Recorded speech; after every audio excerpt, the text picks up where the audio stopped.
Nick, what do you think, based on your experience, if we think about confidence, where does that come from?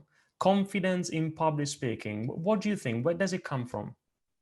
I think it's so the confidence comes from the fact of the fear when you're in front of people that you feel you have to be right and you Mm. have to be an expert and you have to be kind of the person who is telling people something. We need to have Um, all the answers, right? exactly, you are the oracle of everything. And I think again, I think, listen, we're in December now. We're talking in December, and we've been through a lot this year. And one of the moments, kind of that I always refer back to, is in the referendum for Brexit. Michael Gove stood up and he turned around and said, "We don't need experts anymore." And there's a whole story about that, and kind of the whole thing about that, and whether you believed him or you don't believe him is kind of relevant to me.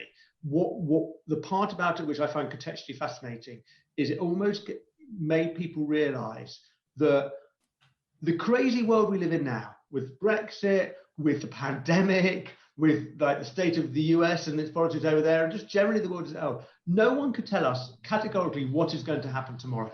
None of us know. And therefore, actually, there's no such thing as an expert who has the answer.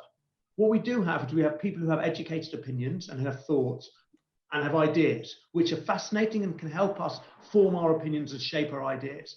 And so realistically, it's that moving away from it being the person on stage is the oracle about something and has the answer to something and is telling us stuff, to the person on stage has a thought, has an idea, has a kind of whatever it is, a vision, which they're kind of the credibility, they're going to tell us about their credibility. And then we as the audience, as individuals within the audience, are going to make a judgment call about our belief in it, our kind of how we factor that into how we're going to think.